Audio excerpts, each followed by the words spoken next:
Welcome to the Innovation Brief, the podcast where we have real conversations with leaders driving meaningful change across diverse sectors. I'm Will Benton. And I'm Gabby Hernandez. With each episode, we'll be bringing you conversations with innovation leaders, exploring the ideas, challenges, and breakthroughs that are defining our future. Today, we're excited to kick off our very first episode with someone who's been instrumental in building Scotland's tech ecosystem from the ground up. Our guest is Alisdair Gunn, Director of the Glasgow City Innovation District and a true pioneer in Scotland's digital transformation. Alisdair has an incredible track record from founding the Turing Festival to leading national tech accelerators and now spearheading Scotland's first innovation district. He's been recognised with Scotland's first Tech Ecosystem Award and has dedicated his career to nurturing the next generation of tech entrepreneurs and innovators. So whether you're an entrepreneur, an innovation leader, or simply curious about how cities can become catalysts for technological advancement, this conversation is packed with insights you won't want to miss. So let's dive in. Welcome, Alisdair. Thank you for joining us. Could you tell us a bit more about yourself and your role as the Director and Head of Glasgow City Innovation District? Great. Thanks, Will. Thanks, Gabby. Really great. And thanks for the honour to be part of this podcast. So I'm Alisdair Gunn, and as I think Gabby's kind of highlighted, I'm the current Director of the Glasgow City Innovation District. So since a bit about background, I started my career as an electronic design engineer and also software developer working for Philips, and then moving on to Hewlett-Packard, and spent my career working in the digital communication sector. Kind of moved into the era of startups in Scotland around about 2003. And as you said, Will, for a few years now, I've been running various tech sector development programs and also tech incubators here in Glasgow and across Scotland. Took up this role as Director of the Glasgow City Innovation District 2020 and have been running and developing Glasgow's tech sector as part of the district for the last 5 years. What does innovation actually mean to you, particularly in the context of building an entire regional tech ecosystem as opposed to, say, within just a single organization? The word innovation, I always think, is also about curiosity and also passion with regards to looking at what are the areas that need to be transformed in both our society and industry. And the word innovation is now commonly used to look across all kind of areas of all industries and also all societies. So anybody can be an innovator. And I think that's the kind of the focus that we've got and the focus we've been working on for the last 5 years. Having previously worked across and focusing on developing Scotland's tech sector, so for the best part of nearly 20 years, focused, I was working with all the kind of tech startups and spin-outs all across Scotland. A lot of the focus was on tech.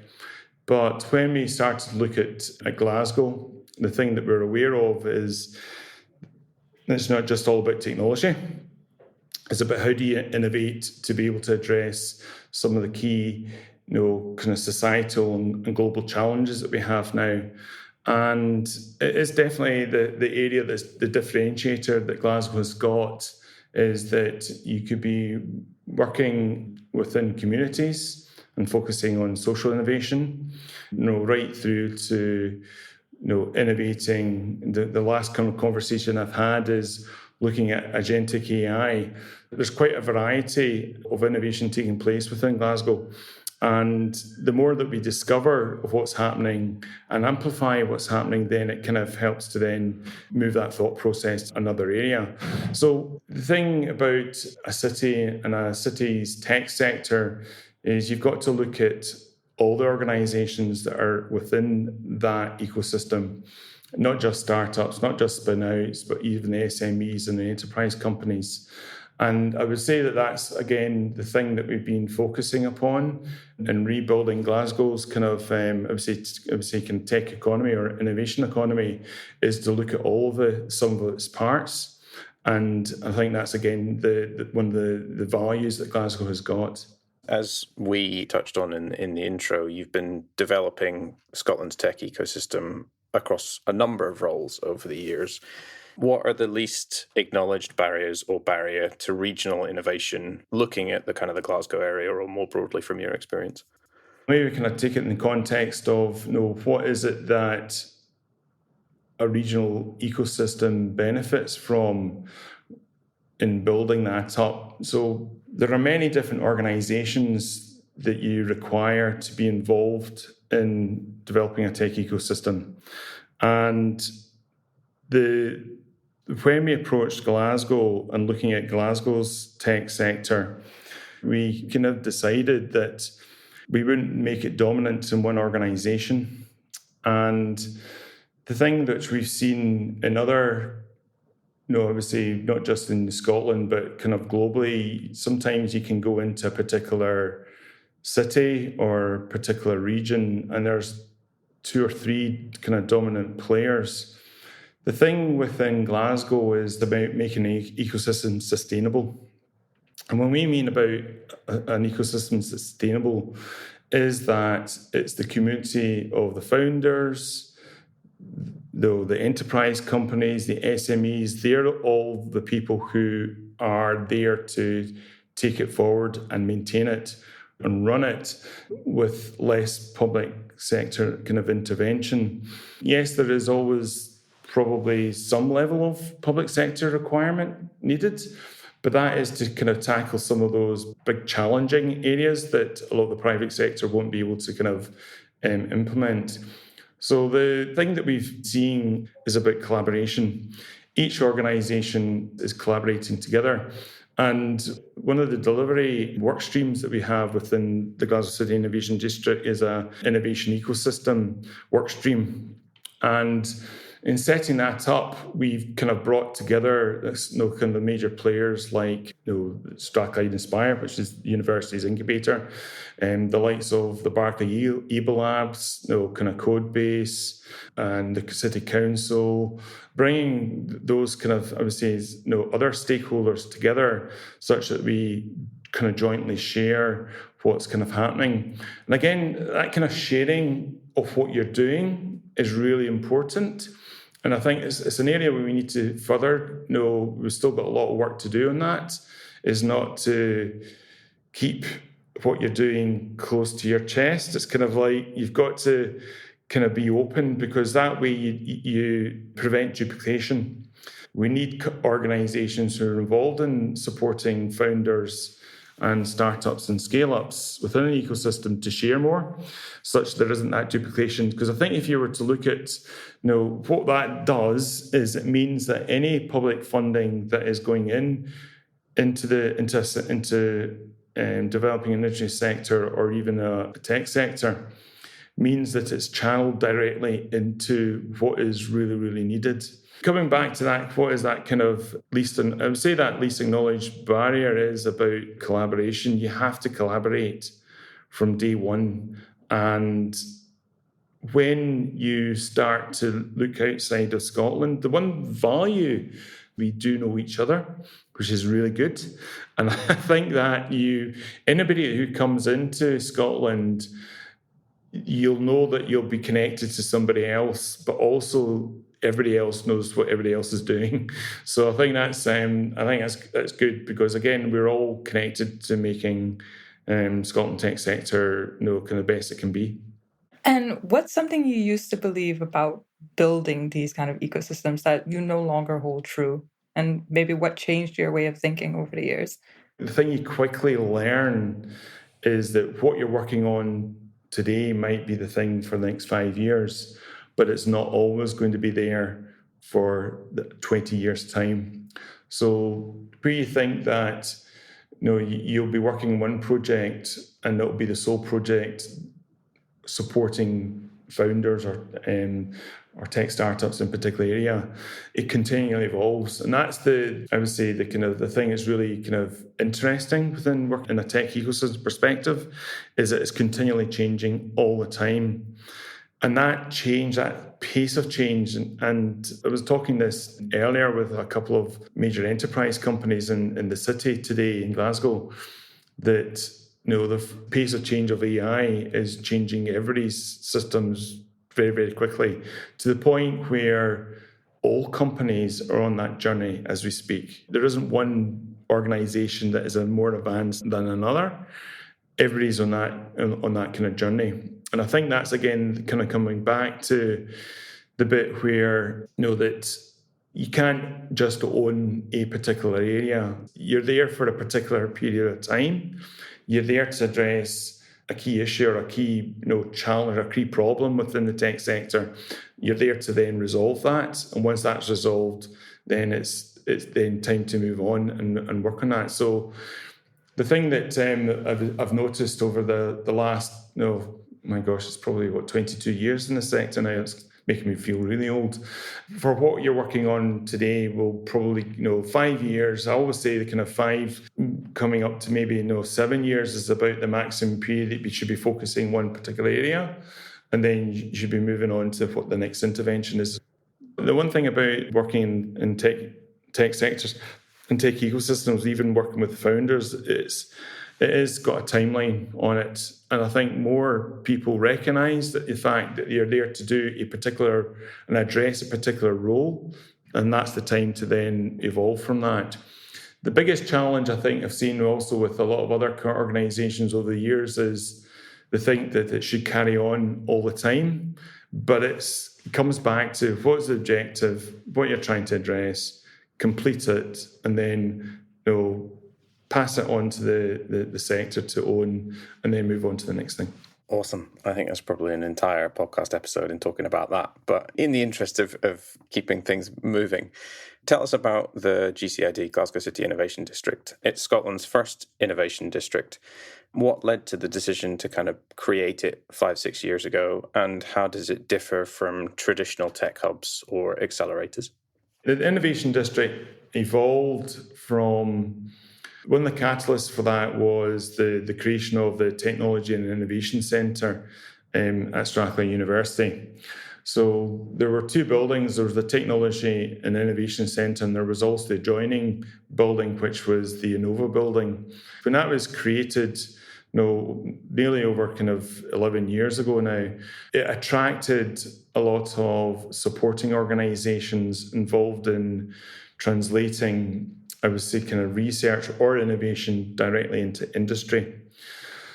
So that time, there were, I think, 4 Scottish innovation centres, the likes of the Data Lab. Originally, I think there was 3 UK catapults. So those organisations had some of them were headquartered within these 2 buildings.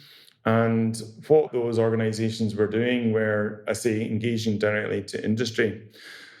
It was supported by the council, the University of Strathclyde. So obviously the University of Strathclyde was the kind of catalyst behind this, and also the City Council. And it was a recognition of that concentration of organisations, which alongside the university's startup and spin-out programme at that time, that was the kind of, I would say, that kind of catalyst that kind of helped to create the Innovation District.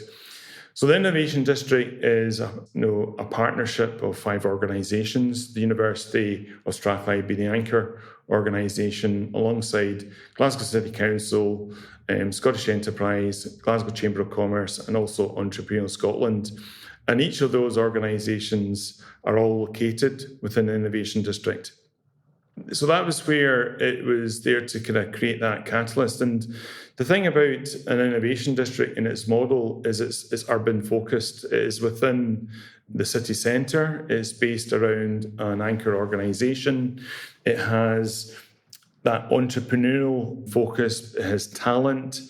It has investment as well, and investors. And also the proximity within an area for people to live. Then that's something, again, which is a true kind of indicator. When I started in the kind of the tech startup sector, I was one of the founding managers at a previous tech incubator called the Hillington Park Innovation Centre. And at that time, that was a dedicated kind of private sector focused tech incubator, which worked with high growth tech startups. One of the challenges with that was it was located out with the city. But as we grew that model, as we grew kind of Hillington Innovation Centre, we recognised that as companies expanded, they were going directly into the city centre to get that expansion space. So it's one of the things which, when we look at the Glasgow City Innovation District, it's not just the university, it's also the location within the city. So we've got actually 6 accelerators and incubators actually all being run within the Innovation District. So for instance, we've got the Barclays Eagle Labs, we've got the Codebase's Tech Scaler, we've got RBS's accelerator programme, you've got Strathclyde Inspire. We'll also have, over time, Sustainable Ventures. So we wouldn't necessarily kind of focus on creating any other kind of accelerators. But if there was a particular area that, like a particular marketplace or a market sector, an industry sector that needs to be focused on, then what we would do is we would actually focus in on that particular industry sector through the Venture Studio model that we've established. So the Venture Studio is, again, kind of 4 pillars of delivery, but it allows us to be able to look at a particular industry area and address that by supporting funding and, I would say, kickstarting kind of, I would say, bringing companies to address certain innovation challenges. The thing with the Glasgow City Innovation District is, well, the thing that makes it unique is if you take those kind of private sector accelerators, tech incubators, you then add in, of course, the innovation centres, the catapults. You then also add on one of the recent additions to that innovation ecosystem is the Royal Academy of Engineering Enterprise Hub, which has got their Enterprise for Scotland based out of the district. When you add all those together, it is one of the most powerful tech ecosystems or innovation ecosystems you'll find anywhere else in the UK. You probably find that within the likes of London. And when you start to look at even the likes of Cambridge, Cambridge has got the university and it's got a lot of SMEs, but when you then start to look at, has it got the full breadth of supporting organisations to do that translation from applying the research into innovation, then there's probably areas further develop. And somebody said to me actually recently that the likes of, and I think Cambridge is a great area, and it's definitely been the place where a lot of our tech companies have evolved. But some of these, like the likes of London, they don't have to do too much because they've already got capacity and scale. Whereas within Scotland, we've had to really kind of build it and also then kind of further support that and develop it. So the decision obviously was made, and that's now it was 2019 when it was kind of first kind of launched, and obviously kind of came on board to move it forward in the beginning of 2020.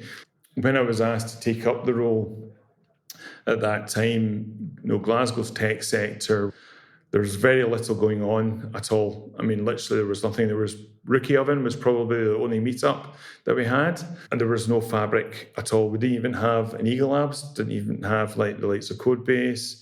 The RBS accelerator had finished by that time and whatnot. So it's been a very, very fast 5 years and lots more to do going forward. I think that segues perfectly kind of into the next question. So you kind of touched on it, that Scotland and like Glasgow specifically is competing with a lot of other more established tech hubs like London, like Cambridge, for talent and investment. In your opinion, what makes Scotland unique and why should people be betting on Scotland?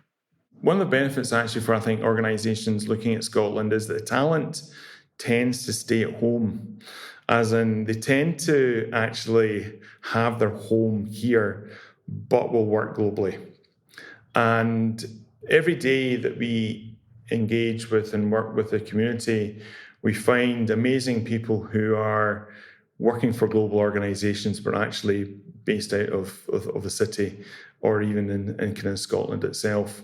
And we saw through the likes of COVID, when you're like ourselves, when we're working with companies and looking to try and amplify why Glasgow, is purely because of its talent and also the fact it's creativity and innovation. And people looking into Glasgow, you might see, obviously, you'll see the likes of Morgan Stanley, or you'll see the likes of Barclays or JP Morgan. But we've got other really large organisations. So again, the likes of Scottish Power. I mean, Scottish Power, that's a global energy business. And when you in Glasgow, I mean, they're working on the latest systems for the energy transition. I mean, that depth of expertise is immense. And I was just kind of back from a session recently, and the thing which is surprisingly is that a lot of the developers and the kind of product managers and leaders in these companies are actually very keen to connect in with the other businesses and pass on. So there's this, the thing within Glasgow is you get, everybody's passionate about giving back. And that bit of giving back is something which I think maybe coming up in one of Brad Feld's new books. And I was reading that, and we were reading an excerpt out of that, the kind of foreword of Brad's new book, and I'm thinking, gosh, that is as if it's written, as if that's Glasgow, right? I think the other thing here is that's what you'll find. You'll find people come here, you'll be able to be connected to the right people, you will get access to the right expertise, you've got access to talent that is working globally. I mean, globally on big global kind of programs and systems and services. So this is the thing is, don't feel as if you have to go to another region to get that, because we're already globally connected. And that in itself, that talent staying here, the cost of living, and also I would say and this is the thing is, if you were to come to Glasgow City Innovation District, you'll see that kind of that vibrancy of the kind of the living, the kind of just the feel of the place, of the cultural and art aspect on top of it, then brings it an all-round experience for anybody kind of working within the city. Yeah, it's one of the things that brought us to Glasgow anyway, that and the access to the countryside and the overall quality of life. But kind of talking through one of your earlier points in terms of bringing all the kind of disparate parts of the community or the ecosystem together, how do you balance fostering kind of entrepreneurial risk-taking from any stakeholder group, but while maintaining accountability to public sector or the broader Scottish economy? And how does that kind of work, or what does that look like in practice? We had a review of the Innovation District over the last 3 years, and one of the things that came back was fleet of foot, right? And that is having that entrepreneurial, risk-taking, working that within a public-funded environment, as well as being kind of focused on industry. And that it was one of the things which I did highlight when I took on the role to the then Chief Commercial Officer, was about having that ability, that kind of freedom. And I can only thank my board for that, in that being able to work within the kind of public the public sector framework.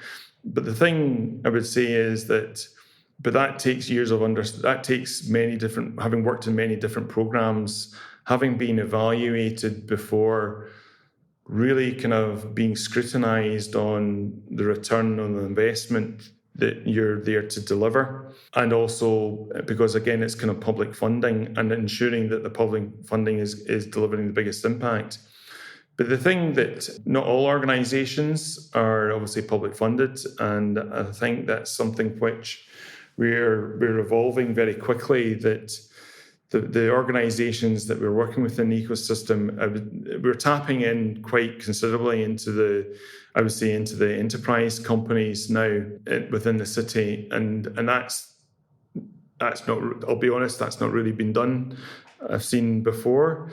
But again, that comes back through one of the previous programs I delivered many, many years ago called Wireless Innovation, that was funded by Scottish Enterprise, but tasked with developing the mobile sector in Scotland, where working directly to working with the founders and the startups in that area, but actually recognizing that the only way that these companies could grow is to generate and connect directly into the enterprise companies globally into that sector. So this is the bit where, again, that the balance is all about, and there's a greater emphasis on this nowadays, is you have to bring industry directly into everything you work with.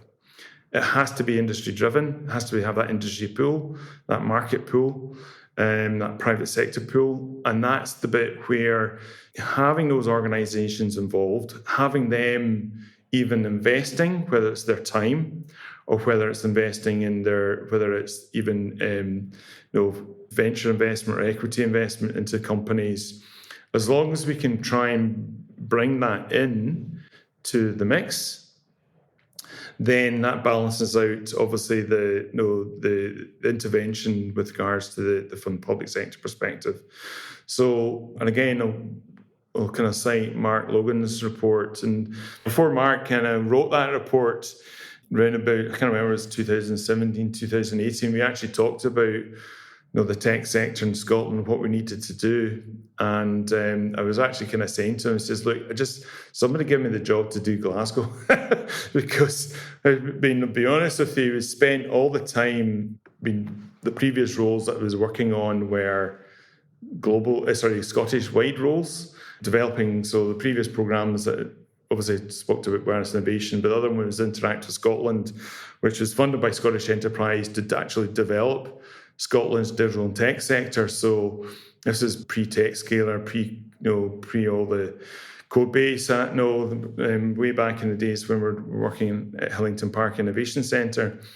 But naturally, the one thing which we did focus on was, because again, looking at where the startups were coming from, they were evolving out of Appleton Tower from Edinburgh University, and that was where we grew it from. But the thing was that the fact it had kind of a Scottish-wide role, not having the birth of the team to be able to focus on every aspect of it, you've got to concentrate on where the growth will come from, which was Edinburgh.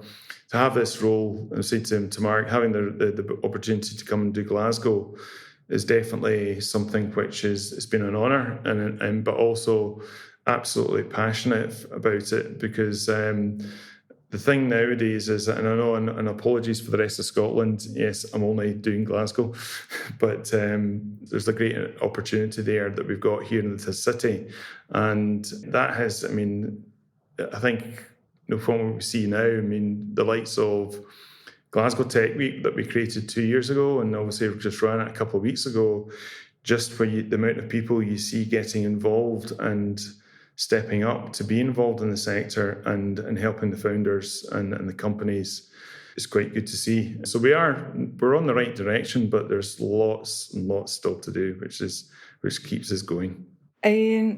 You're trying to bring together all of these diverse stakeholders in different sectors as well. So what strategies have you seen that have been helpful in get people to really cooperate and work together to drive meaningful innovation and growth within the district, within the ecosystem, as opposed to it just being, networking? Rather than networking, you have to create innovation programs. Now, the thing was one of the reasons why we created the Venture Studio, but before creating the Venture Studio, we had to kind of collaborate from day one. I remember one of the first, we launched, well, it's not a launch, but we really started ramping up the Innovation District during COVID. And so running a tech sector online was certainly interesting, but the way we tackled and got the sum of the parts together was, again, looking at understanding what are the issues within the marketplace? What are the issues within the industry that need to be addressed? And I mean, our team we're a very, very lean team. We've got 5 people that are working on it at any one time. Again, from what I learned before, having previously done the programs, was that, I mean, when I was doing like Interactive Scotland and doing that nationally, working in Aberdeen, Dundee, Edinburgh and Glasgow, you quickly learn that the fact is you can't do it all yourself. So you have to go out and engage and collaborate with people. The other thing is that initially, in those initial days for the Innovation District, we had to go and connect directly to people. You can't wait for people to come to you. And that's the case today. You have to drive it, right? And that's where it would be something which we would like to see more of. I think that's the bit where I think a good indicator is that other organisations come to you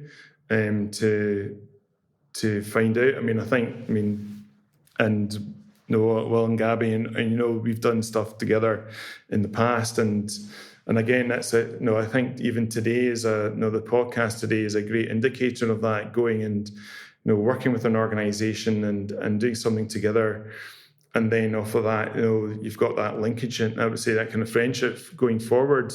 So I think that one of the first things I remember us doing was some of the areas or some of the industry sectors that Glasgow had started to build, but obviously required an intervention to be able to move it forward. So one of those areas was in the space sector. There was previously a space accelerator that was based out of the old Tontine building within the city. And that programme had come to natural end.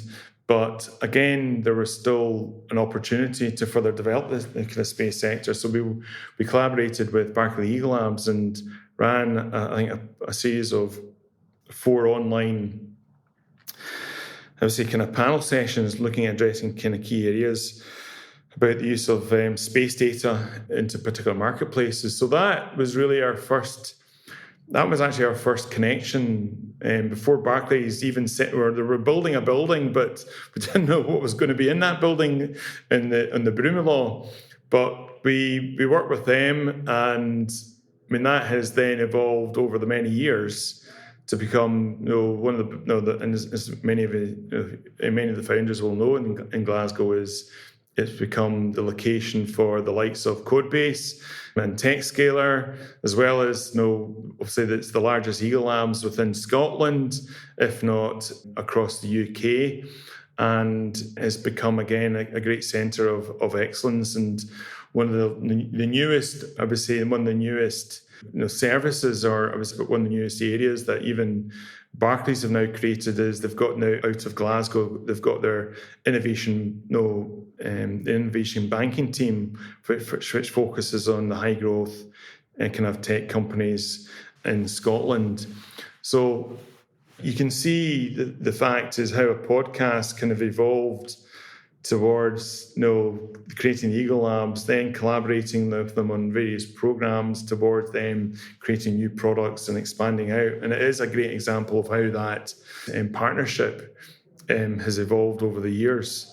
It's definitely evolving very, very quickly, but the thing is there'll be other, I would say, kind of linkages come out from that. So one of the other things, which again, just to give an indicator of how we've approached this, we created Glasgow Tech Fest, which is now called Fusion Fest. And one of the reasons why we changed and rebranded it was where we recognised the fact that the industry sectors were evolving. It's not just tech, it's about science, it's about innovation, it's about social innovation, it's about creative. So that's again just give you an indicator of how things have evolved over the last kind of 5-6 years.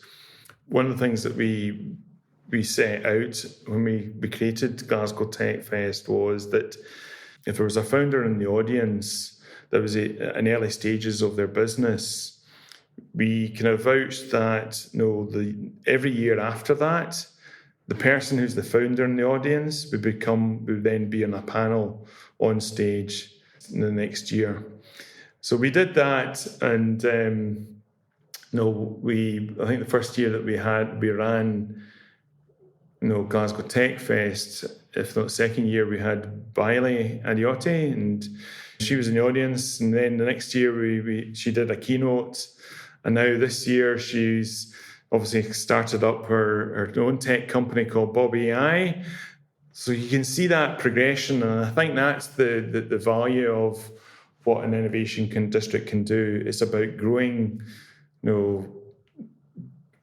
supporting kind of people with ideas, helping to innovate, help them to invest or get investment, and then help them to expand and grow to another level. Just kind of building on that kind of question with the stakeholder engagement, last question on the topic, but in terms of the various stakeholder groups, organizations, enterprises, academia, public sector that you've worked with through the kind of 20 plus years of your time in innovation, what's one that didn't work out as you hoped, but taught you the most about ecosystem building? Oh gosh, it's a good question. I've kind of probably talked about this a couple of times, is that I think probably don't wait for somebody to come to you. I wouldn't pick any one organization, but you have to keep on driving it forward. An ocean is a place where nobody's kind of explored yet, right? But you can't wait for somebody to create it. You've got to go and create it yourself. So one thing I would say is probably don't rely upon another organization to do that, or to step in. The other thing that's taught over the years is, I think goes back to what I said earlier, is don't expect, even though you've got investment and funding for doing to address a particular market, don't rely upon that funding being there.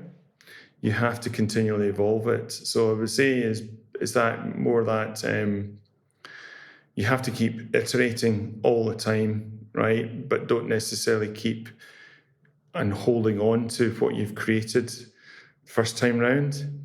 And I know over the years now that I was kind of having left industry to kind of come into the kind of tech startup. This is probably fourth major initiative that I've been involved with. And that just kind of shows you the fact that things don't stand still. In the world of tech, it's continually evolving. The other thing I would say is that when you're involved with these kind of programs, you do have to have expertise. And I'll go back to this, is that one of the things that defines even the innovation district is because it's based in technology. And you understand the fact that it's about technology and science. I do believe that you have to have that expertise behind you to really understand when you're sitting with a founder and advising that founder, and he's a tech founder, you have to know exactly what he's talking about and had the experience to be able to converse with them. And I think that's one of the differentiators, that the organizations who have got that behind them is definitely the ones that you can work with. And even the investor marketplace has changed quite considerably. We've got a lot of founders now that have either exited and then they previously were tech founders, or from a science background, or even from a creative background. And that expertise is now back in and advising these companies. And I think that's one of the biggest changes that we've seen certainly over the last 10-15 years. Right now, it's a very interesting time, lots going on. And just wanted to ask you, what's something that's happening right now? It could be either technological or regulatory, economic, social, that you think is going to be a big changer for, the innovation space that you're in that many people don't yet realize? The energy transition, that's kind of one main area. And even example of that, recently was that we had a roundtable session. One of the big, kind of power organizations were talking about their use of AI, right? And the fact is that, they've implemented. They're adopting the kind of platforms and utilising it in every aspect of their business. So the other thing we're starting to see this within the biotech and the life science side of things, where you're seeing that a lot of the software development and also, dare say it, with all the AI systems related to that are now starting to, you're starting to be able to kind of create a drug just by writing software. So as we go forward, certainly for that, it's a cliche word, called deep tech, but you have to have not just one science or technology expertise, but you've got to have more than one within the way that you do things. So I think that's probably the biggest change, is you're going to have to become multi-skilled, to be able to keep it, I would say, abreast, but be able to kind of adopt and I would say adopt, but apply, what's coming down the line, because the changes are very, very quick. But the thing within that is that the tools and the platforms are, I would say, the kind of software platforms and AI systems are out there. So where we are today in 2025, one of the roles that will start evolve is being able to fully understand how all these different AI platforms, I won't call it a tool engineer or a platform engineer, but you need to, I think you're going to start seeing the rise of that person within a business. To start kind of wrapping up, what's next for you? What's next for the GICD? How can our listeners learn more about your work and connect with you? What's next for the Glasgow City Innovation District? So it was announced at the weekend there that the funding for the investment zone into Glasgow they've highlighted some of the projects that are in the mix to get funded. So the investment zone is going to, there's several projects emerging off of that the Innovation District, not just GCID, but our other Innovation District, the Advanced Manufacturing Innovation District, are involved with.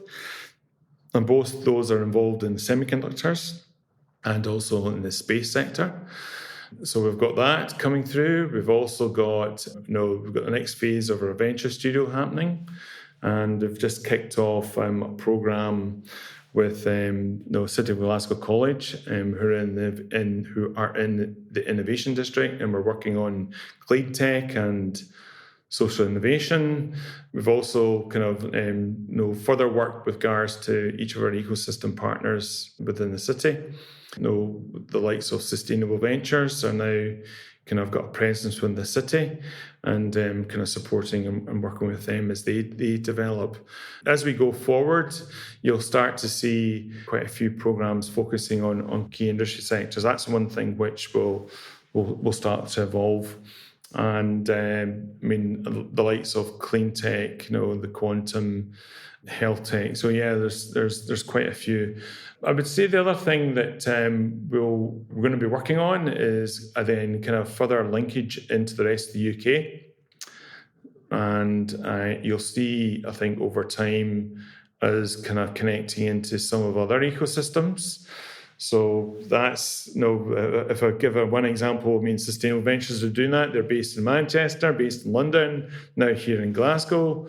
The likes of yourselves, and kind of global connections. So I think that's definitely, you're going to see more of those UK and also international collaborations happening. And we kicked off something recently with Scottish Enterprise, which was to connect, it was Scotland, but Glasgow's kind of space sector into the likes of in Denmark. So watch this space for something coming through for that. I think we're just announced it. So yes, plenty, I would say, kind of the thing you'll start to see is how do we actually link into other ecosystems and other key cities. We're kind of going to catch up with Enterprise Ireland soon as well.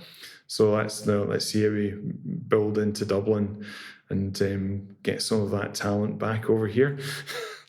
Amazing. That's really exciting, and we look forward to hearing more in the near future. We'll be sure to drop some links down so that our listeners can learn more and stay in touch with you. And that's a wrap on our inaugural episode of the Innovation Brief. Thank you so much, Alisdair, for being our first guest and for sharing all of, your wealth of experience and knowledge in building these innovation ecosystems. We really appreciate it. Thanks, Will and Gabby. Yeah, it's exciting times ahead. Awesome. Lots of collaboration instead of competition. So, yeah, if you've enjoyed this conversation, please subscribe to Innovation Brief, and don't forget to leave us a review. It helps, or it will help other innovation enthusiasts discover the show. Thank you again, and we'll be back next time with another great conversation. So this has been the Innovation Brief. I've been Will Benton. And I'm Gabby Hernandez. Thank you so much for listening.